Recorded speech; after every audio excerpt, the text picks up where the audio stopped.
Hello à toi, j'espère que tu as la forme. Je te retrouve de bon matin avec mon café. J'espère que tu avais hâte de retrouver cette nouvelle vidéo. J'ai 10 minutes pour t'expliquer un concept autour du closing, du setting, du mindset, de l'entrepreneuriat, bref, de tout ce que je kiffe au quotidien. Hier, on a parlé des principales différences entre le prospecting, le setting et le closing. Aujourd'hui, on va parler des principales différences entre le cold calling, le setting, le closing. Let's go, c'est parti.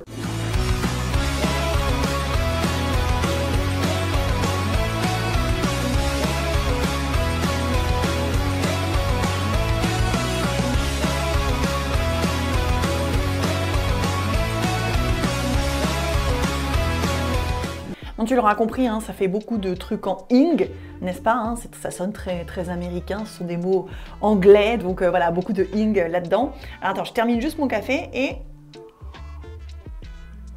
on y va. Donc effectivement, hier on parlait de différence entre le prospecting et le setting et le closing. Donc aujourd'hui, on va bien faire la différence entre le cold calling, le setting et le closing.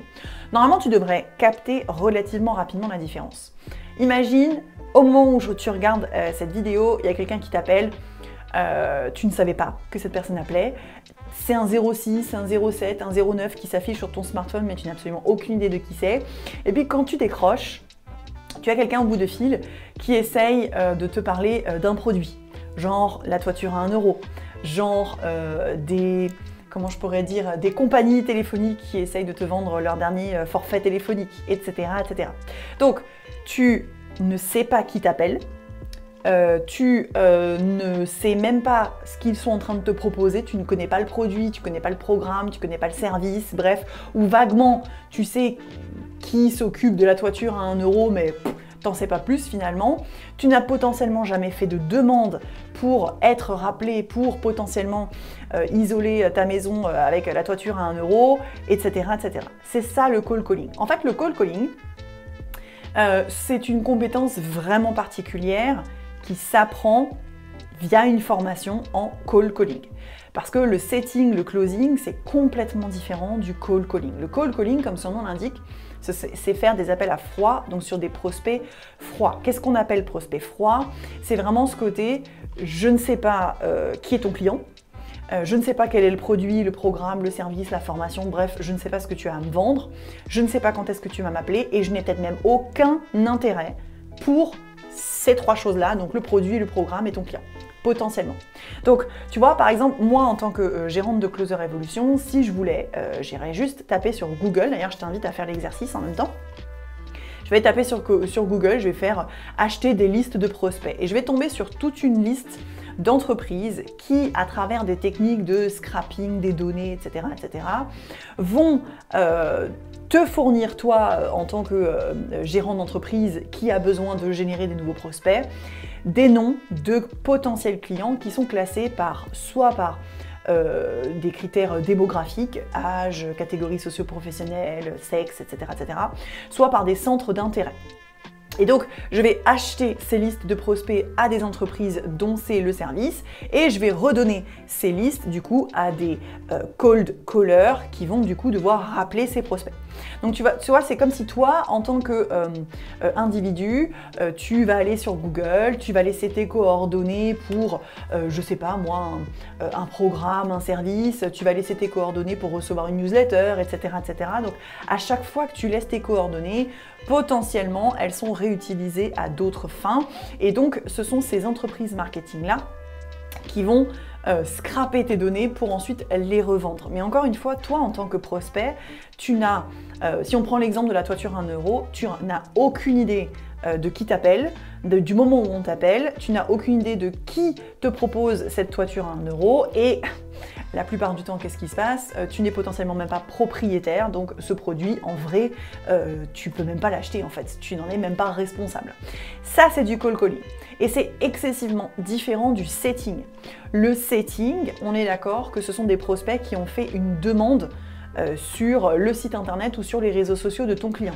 Par exemple, une simple inscription pour une newsletter, pour recevoir un e-book gratuit ou toute autre ressource gratuite, pour recevoir une mini-formation gratuite, pour ne serait-ce que déposer une demande sur un site internet, être rappelé pour un renseignement, c'est du setting. Parce que moi, en tant que prospect, j'ai un minimum d'informations sur soit le programme, le produit, le service qui est vendu, soit sur ton client qui te propose le programme, le produit ou le service en question.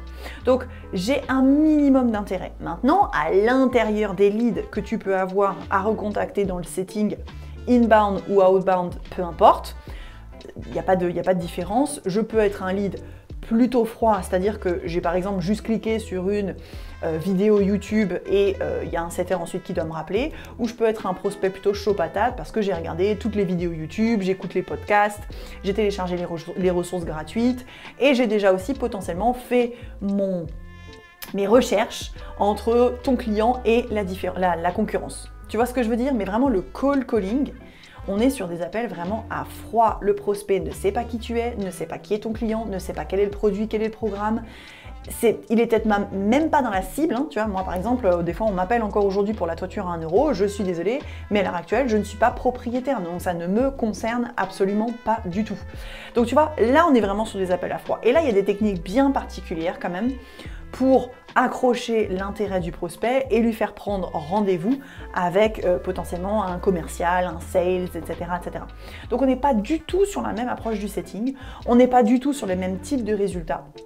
Sur une liste peut-être de 100 prospects que tu vas avoir à appeler en cold calling, ça m'étonnerait que tu aies un taux de conversion de 20 ou 30%, clairement.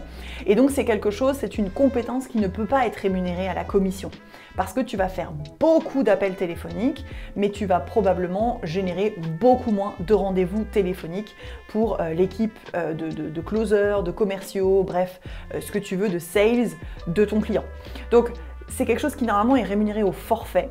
Alors que le setting, vu qu'il y a plus de résultats et que ce sont des leads quand même beaucoup moins froids, tu peux être rémunéré à la commission et c'est beaucoup plus, comment je pourrais dire, flatteur entre guillemets pour tes compétences.